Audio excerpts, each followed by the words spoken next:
ఈరోజు మన లోతైన విశ్లేషణలో మనం చర్చించబోయే అంశం మనిషి జీవితాన్ని అడుగడుగునా ప్రభావితం చేసే ఒక అత్యంత శక్తివంతమైన భావోద్వేగం గురించి.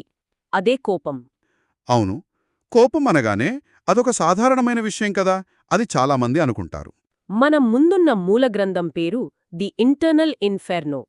ఈ గ్రంథం ఆధారంగా కోపం వెనుక దాగియున్న అత్యంత భయంకరమైన ప్రమాదాలను మనమొక సరికొత్త కోణంలో అర్థం చేసుకోబోతున్నాం. సాధారణంగా కోపమనగానే అదొక చెడ్డ మూడనో లేక ఒక పరిస్థితికి మనమిచ్చే సహజమైన రియాక్షన్ అనో సరిపెట్టుకుంటాం. కానీ ఈ మూల గ్రంథాలు కోపాన్ని కేవలం ఒక భావోద్వేగంగా కాకుండా ఒక విధ్వంసకరమైన అదృశ్య శక్తిగా వివరిస్తున్నాయి. ఖచ్చితంగా ఈ చర్చలో మనం ప్రధానంగా గమనించాల్సిన విషయం ఒకటుంది. కోపాన్ని అర్థం చేసుకోవడానికి మనం ఆధునిక కాలంలోని పాశ్చాత్య మనస్తత్వశాస్త్రాన్ని మాత్రమే పరిగణనలోకి తీసుకోవడం లేదు. వేల సంవత్సరాల క్రితం నాటి బుద్ధుని బోధనలను మరియు బుద్ధిస్ట్ సైకాలజీని ఆధారంగా చేసుకుంటున్నాం. ఒక గొప్ప మనస్తత్వవేత్తగా బుద్ధుడు మనిషి మనసులోని పొరలను ఎలా విశ్లేషించారో ఈ గ్రంథం చాలా స్పష్టంగా తెలియజేస్తోంది.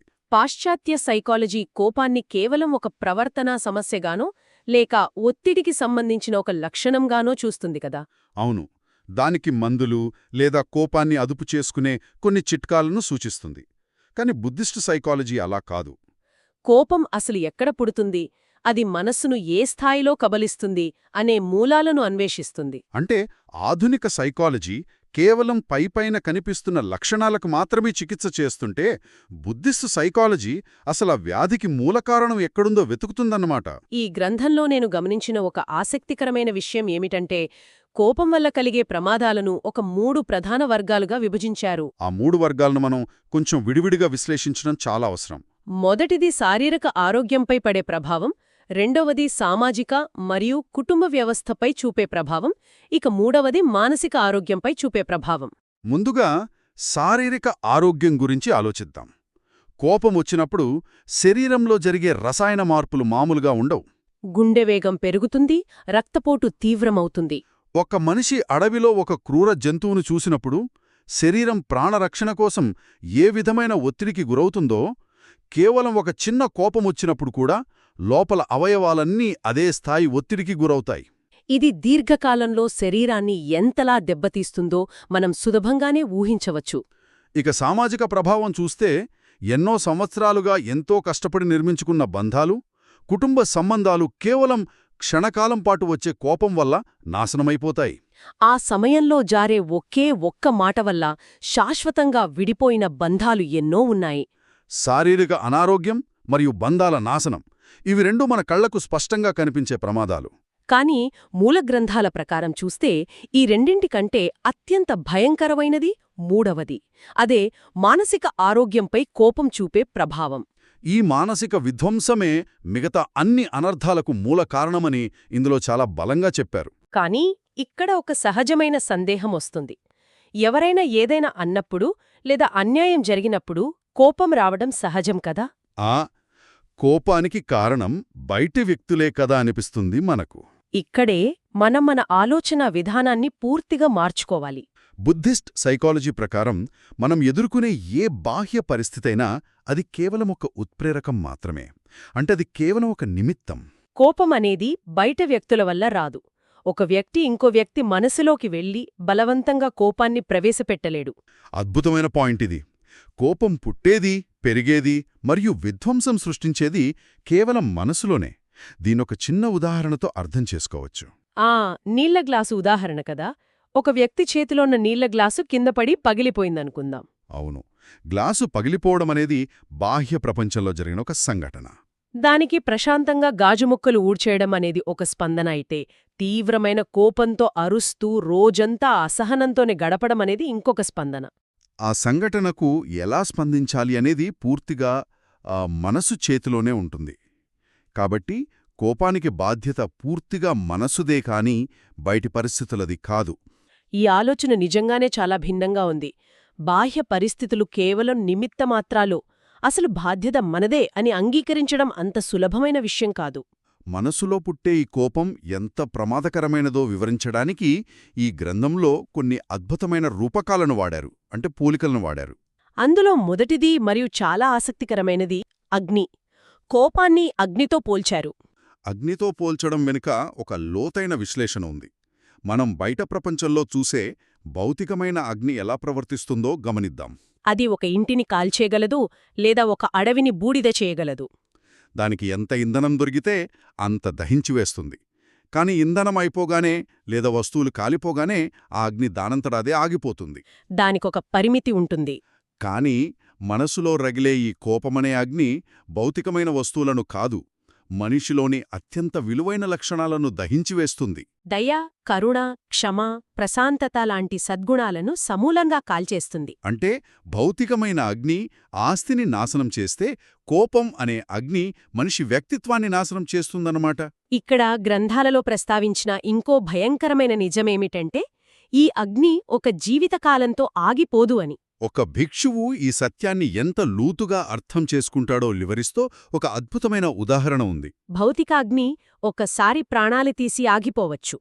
కాని కోపంతో మరణించే వ్యక్తి తన తదుపరి ప్రయాణంలో వేల సంవత్సరాల పాటు జంతువుల రూపంలో జన్మిస్తాడని చెబుతారు. అవును, జంతువుల రూపంలోనో లేదా దిక్కుతోచని ఆత్మల రూపంలోనో జన్మించి ఆ అగ్నితారులకు బాధను అనుభవిస్తాడని బుద్ధుని బోధనలు స్పష్టం చేస్తున్నాయి. అందుకే ఒక భిక్షువు ఏ పరిస్థితిలోనూ తన మనసులోకి ఆ అగ్ని ప్రవేశించకుండా నిరంతరం అప్రమత్తంగా ఉంటాడు. ఇది మనం చాలా జాగ్రత్తగా గమనించాల్సిన విషయం. ఈ అంతర్గత అగ్ని కాలాలకు అతీతంగా ప్రయాణిస్తుంది.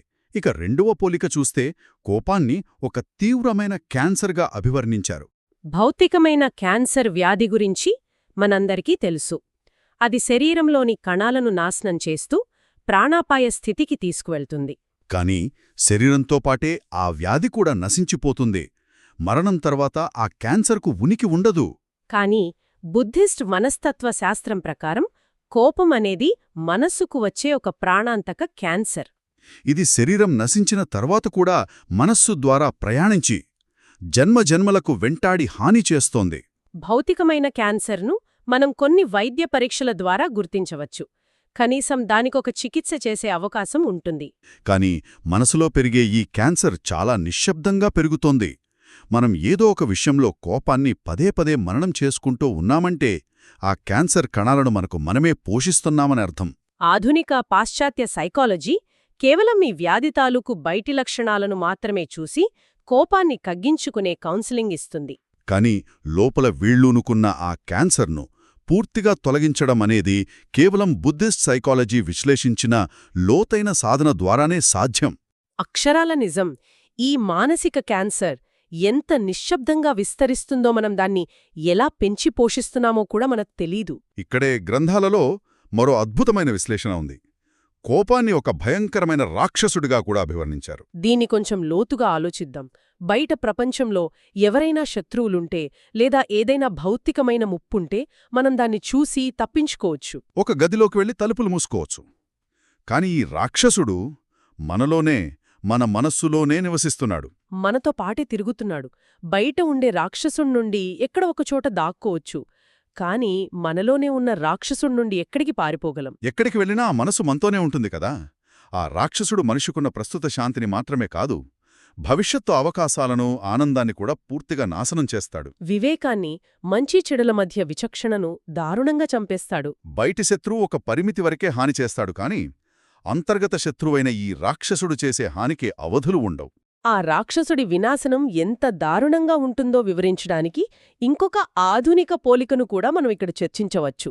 కోపాన్ని ఒక అంతుచిక్కని వైరస్ లేదా వ్యాధికారక క్రిమితో పోల్చారు. ఒక వైరస్ శరీరంలోకి ప్రవేశించినప్పుడు అది నేరుగా అవయవాల పనితీరును ఎలా దెబ్బతీస్తుందో, ఈ కోపమనే వైరస్ మనసులోకి ప్రవేశించినప్పుడు అది వ్యక్తిత్వాన్ని కుప్పకూల్చుతుంది. బుద్ధిస్ట్ సైకాలజీ ప్రకారం దీన్ని 2 దశలుగా అర్థం చేసుకోవచ్చు. మొదటి దశ న్యూరోసిస్. ఈ న్యూరోసిస్ దశ అంటే ఏమిటి? దీన్ని మనం రోజువారీ జీవితంలో ఎలా గమనించవచ్చు? న్యూరోసిస్ అంటే మెదడులోని అలారం సిస్టమ్ ఎప్పుడూ ఆన్లోనే ఉండిపోవడం అని చెప్పుకోవచ్చు. ఒక చిన్న కోపం మనసులోకి రాగానే ఆ వైరస్ వెంటనే భయాన్ని, ఆందోళనను, తీవ్రమైన ఒత్తిడిని సృష్టిస్తుంది. వాస్తవానికి అక్కడ ఎలాంటి ముప్పు ఉండదు. కాని మెదడు ఎప్పుడూ ఏదో ప్రమాదం పొంచి ఉందని ఊహించుకుని ఒక కృత్రిమ భయపు వలయంలో చిక్కుకుపోతుంది. నిరంతర ఆందోళనలో మనిషి ప్రశాంతత పూర్తిగా దెబ్బతింటుంది. ఇది కేవలం ప్రాథమిక దశ మాత్రమే. అంటే ఒక చిన్న కోపాన్ని మనసులో ఉంచుకోవడం వల్ల మనం మనకు తెలియకుండానే ఒక మానసిక రుగ్మతకు పునాది వేస్తున్నామన్నమాట. మరి రెండో దశేమిటి? రెండవ దశ అత్యంత ప్రమాదకరమైనది. అదే సైకోసిస్. దీర్ఘకాలం పాటు ఈ కోపాన్ని మనసులో ఉంచుకోవడం, జరిగిన అవమానాన్ని పదే పదే గుర్తు చేసుకుంటూ దాన్ని పెంచి పోషించడం వల్ల ఆ వైరస్ మనసును పూర్తిగా తన ఆధీనంలోకి తీసుకుంటుంది. ఇది మనిషిని వాస్తవానికి దూరంగా నెట్టివేసి తీవ్రమైన డిప్రెషన్కి దారితీస్తుంది. మనిషి తన అసలైన వ్యక్తిత్వాన్ని కోల్పోయి కేవలం ఒక పగ సాధించే యంత్రంలా మారిపోతాడు. ఇదొక భయంకరమైన పరిణామం. ఒక చిన్న అసహనం క్రమంగా మనిషి అస్తిత్వాన్నే ప్రశ్నించే స్థాయికి చేరుతుందన్నమాట. ఇకపోతే ఆధ్యాత్మిక మరియు వ్యక్తిగత ఎదుగుదలకు కోపం ఎంత పెద్ద ఆటంకమో బుద్ధుని బోధనలలో చాలా స్పష్టంగా ఉంది. దీన్ని వ్యాపాద అని పిలుస్తారు కదా? అవును, వ్యాపాద అంటే ఒక ఇనుప గోడలాంటిది. ఒక మనిషి ఉన్నత స్థాయికి ఎదగాలన్నా లేదా జీవితంలో ఏ చిన్న సత్కార్యం చెయ్యాలన్నా మనసులో సానుకూల దృక్పథం ఉండాలి. కానీ మనస్సులో కోపం ఉన్నప్పుడు ఈ వ్యాపాద అనే గోడ ఆ సానుకూలతను పూర్తిగా అడ్డుకుంటుంది. అప్పుడు మనిషి కేవలం చెడు ఉద్దేశాలతో, పగతో మాత్రమే ఆలోచించడం మొదలుపెడతాడు. అది మనస్సును వెలుతురు లేని ఒక చీకటి గదిలా మార్చేస్తుంది. ఈ లోతైన విశ్లేషణలో ఇప్పటివరకు మనం అగ్ని, క్యాన్సర్, రాక్షసుడు, వైరస్ వంటి పోలికలు చూశాము. కాని వాటన్నింటికంటే నా దృష్టిని విపరీతంగా ఆకర్షించిన ఒక అత్యంత లోతైన భావన ఉంది. కోపాన్ని ఒక అత్యంత చెడ్డ మిత్రుడుగా అభివర్ణించడం. శత్రువు అనకుండా మిత్రుడు అనడం వెనుక ఉన్న సైకాలజీ చాలా ఆశ్చర్యంగా ఉంది. ఇది నిజంగా ఒక అద్భుతమైన విశ్లేషణ. ఒక వ్యక్తికి ఒక మిత్రుడున్నాడు అనుకుందాం. వాడు ఎప్పుడూ ఆ వ్యక్తికి అనుకూలంగానే మాట్లాడుతుంటాడు. నువ్వు చేసినదే కరెక్టు, వాళ్లు నీకు అన్యాయం చేశారు, వాళ్లమీద దాడి చేయి, పగ తీర్చుకో అని నిరంతరం ఉస్సిగొల్పుతూ ఉంటాడు. ఆ క్షణంలో ఆ వ్యక్తికి తాను చేస్తున్నది న్యాయమే అనిపిస్తుంది. ఆ మిత్రుడు తనకు అండగా ఉన్నాడని సంబరపడతాడు. కాని అంతిమంగా ఆ తప్పుడు ప్రోత్సాహం వల్ల ఆ వ్యక్తి ఒంటరి అయిపోయి తన జీవితాన్ని పూర్తిగా నాశనం చేసుకుంటాడు. అంటే కోపం వచ్చినప్పుడు కూడా సరిగ్గా ఇదే జరుగుతుందన్నమాట.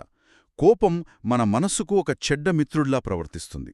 ఆ క్షణంలో మనకు మనం ఒక బాధితుడిగా కనిపిస్తాం. మనం అరిచినా, ఏ విధ్వంసం సృష్టించినా అది సరైనదే అని మనకు మనం సమర్థించుకుంటాం. ఆ తాత్కాలిక ఊరట కోసం ఆ చెడ్డ మిత్రుడిని నమ్మి మనం పతనం వైపు నడుస్తాం. ఈ సందర్భంలో ధమ్మపదంలోని చిత్తవగ్గా అధ్యాయం నుండి తీసుకున్న ఒక శ్లోకం ఖచ్చితంగా ప్రస్తావించాలి. ఆ శ్లోకం ధిసో ధిసం యం తంకైరా. ఈ శ్లోకం సారాంశం తెలిస్తే మనిషికి అసలైన శత్రువు ఎవరో చాలా స్పష్టంగా అర్థమవుతుంది. ఆ శ్లోకం సారాంశమేమిటంటే, ఒక శత్రువు ఇంకో శత్రువుకు చేసే హాని కంటే, లేదా పగటో ఉన్నవాళ్లు చేసే దాడి కంటే, దారితప్పిన సొంత మనస్సే మనిషికి అత్యంత ఎక్కువ హాని చేస్తుంది. ఈ వాక్యాన్ని ఎంత విశ్లేషించినా తక్కువే. బయట ప్రపంచంలో ఒక శత్రువు ఉన్నాడు అనుకుందాం. వాడు ఎంత బలవంతుడైనా సరే, వాడు కేవలం భౌతికంగా మాత్రమే దాడి చేయగలడు. ఒకసారి గాయం చేయగలడు, లేదా ఆస్తిని లాక్కోగలడు. కాని కోపంతో నిండిన విచక్షణ కోల్పోయి దారితప్పిన మనస్సు చేసే వినాశనాన్ని ఎవరూ ఊహించలేరు. అది జీవితాలను నిర్మూలిస్తుంది, ఎప్పటికీ మానని గాయాలను స్వంతంగా చేసుకుంటుంది. మనం బయటి శత్రువుల నుండి రక్షణ పొందడానికి ఎన్నో జాగ్రత్తలు తీసుకుంటాం. కాని మన మనస్సే మనకు అత్యంత క్రూరమైన శత్రువుగా మారి ఆ కోపం మనల్ని నడిపిస్తుంటే ఇక రక్షణ ఎక్కడి నుండొస్తుంది? ఆ సమయంలో కోపం మన ఆలోచనా శక్తిని కప్పేస్తుంది. ఏది మంచో ఏది చెడో తెలుసుకునే అవకాశాన్ని పూర్తిగా మూసివేస్తుంది. అందుకే కోపమనేది ప్రపంచంలోనే అత్యంత ప్రమాదకరమైన భావోద్వేగం అని ఈ గ్రంథం పదే పదే నొక్కి చెప్తోంది. మనం ఇప్పటివరకు చర్చించిన ఈ విశేషాలన్నింటినీ ఒకచోట చేర్చి చూస్తే కోపం గురించి మనకున్న ప్రాథమిక అవగాహన పూర్తిగా మారిపోతుంది.